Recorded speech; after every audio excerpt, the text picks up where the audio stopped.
his rainbow in the sky as a reminder that he would never again destroy the earth with a flood. His covenant, his solid promise, was going to stand to the end of time for all generations to come.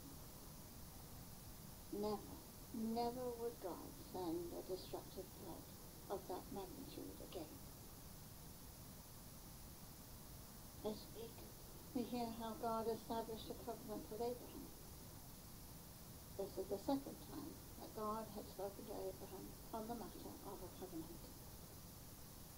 This time, Isaac's birth was not far in the future. God confirmed that Abraham would be the father of nations and of kings.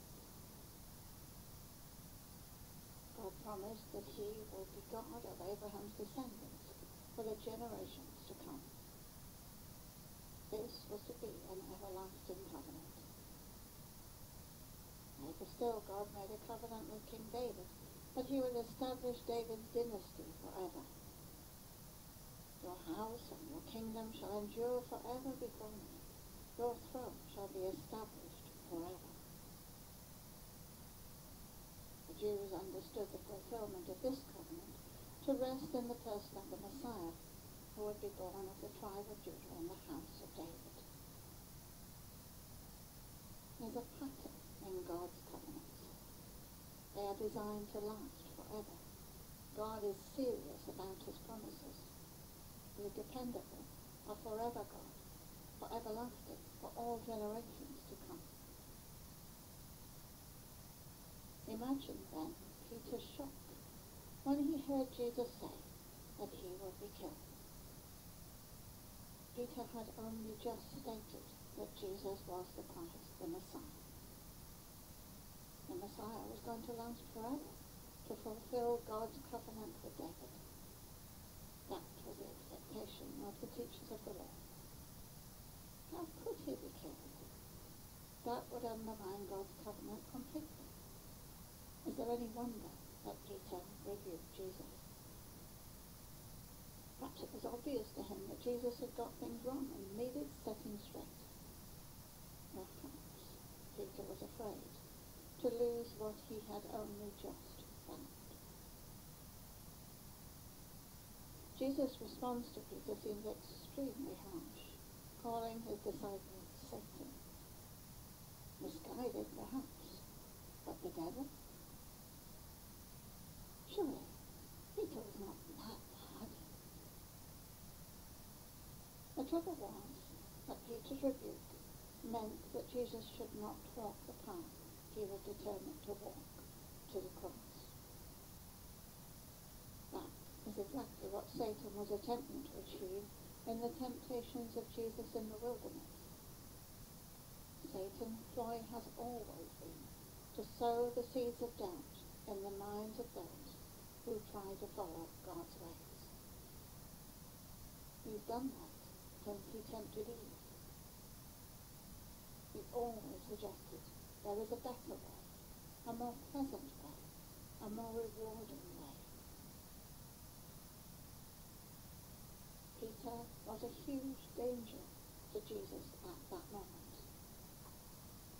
We know from how Jesus prayed in the Garden of Gethsemane that this path to the cross was something that Jesus would far rather have avoided. Peter was encouraging to do what part of him would have loved to do, to find another route. Jesus had to stop this temptation in its tracks before it deflected him.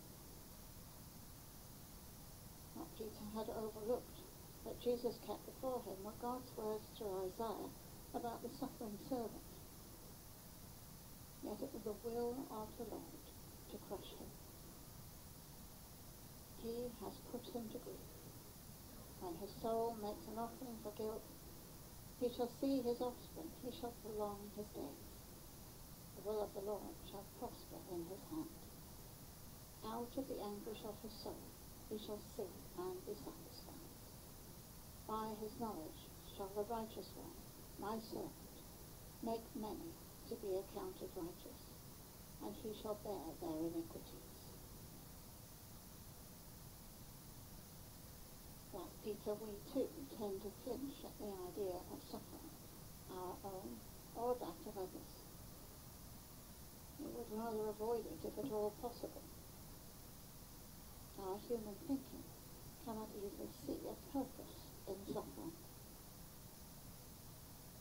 Jesus made it absolutely clear that suffering is part of the package of discipleship, just as it was essential for his messiahship. As disciples, we cannot hope that there is one rule for our Saviour and King, and one for ourselves. In the upside-down world of Jesus, trying to save your life results in losing it. Offering your life as a sacrifice results in your gaining a better kind of life. Suffering leads to glory, ease and comfort leads to Jesus being ashamed of us at the final judgment. Just like Peter was commanded to do, we need to get behind Jesus rather than in front of him with our own bright ideas. We need to place our feet where he places his, carry our cross as he carries his, knowing that, unlikely though it may seem, God's plan is far better than our human plan.